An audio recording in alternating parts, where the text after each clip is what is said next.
La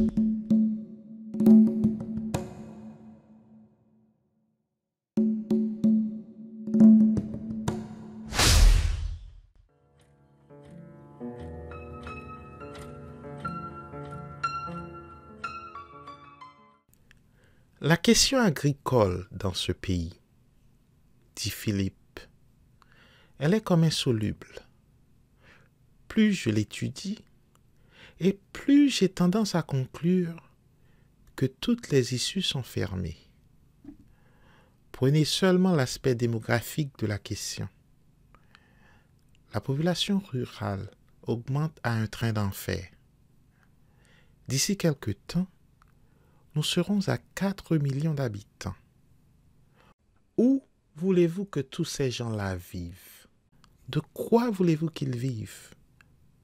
Où voulez-vous qu'ils aillent? L'une des voies plausibles serait l'émigration. Mais voyez où cela nous a conduit. 20 000 cadavres.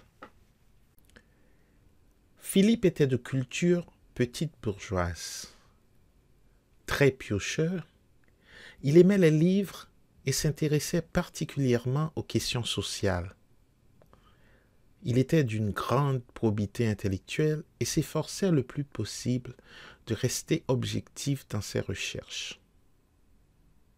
Au séminaire, il avait été brillant élève, avec un penchant prononcé pour les lettres.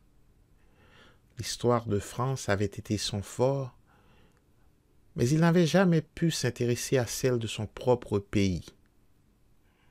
Ses classes achevées, il avait fait son droit avec succès et s'était efforcé, mais en vain, de se frayer un chemin dans le barreau.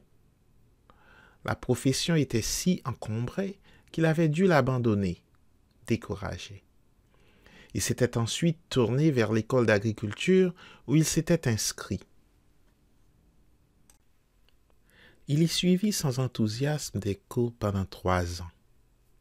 Depuis, il avait péniblement avancé, voyageant par monts et vaux, ramassant par-ci par-là la dysenterie, la malaria, sans se sentir vraiment une vocation spéciale pour la profession.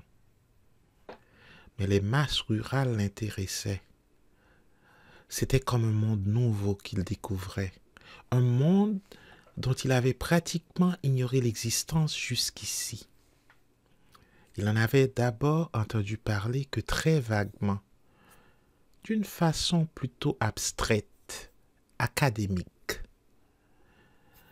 Les paysans, à ce qu'il avait cru comprendre, étaient comme des gens égarés sur l'île, des gens qui n'appartenaient pas en propre à ce pays, tombés de je ne sais où, ignorants, paresseux, des manières d'animaux baroques qui, en somme, ne correspondaient en rien à la réalité porto-princienne.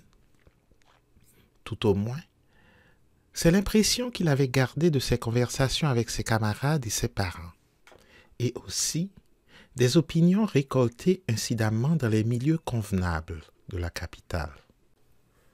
Pourtant, malgré toute son honnêteté et son désir de savoir, Philippe ne pouvait guère tirer au clair les questions qui l'agitaient.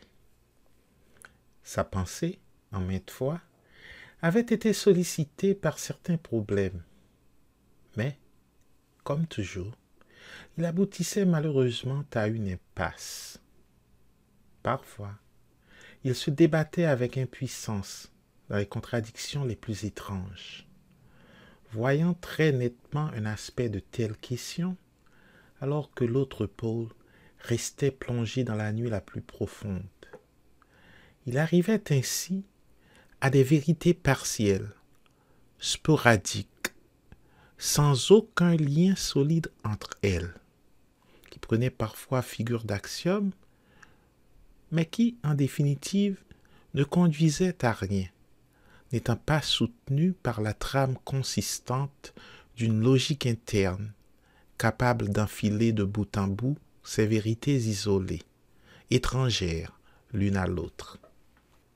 Il vivait ainsi dans un univers confus, abstrus, traversé parfois de fugitifs éclairs, mais où aucune loi n'intervenait pour modeler ou expliquer les événements courants. Les analyses que faisait Philippe étaient souvent impeccables, parfois cruelles, mais toujours elles le conduisaient à sa propre confusion. En fin de compte, il était incapable d'accéder à une synthèse quelconque. Le bas disait de lui que c'était une bibliothèque mal classée.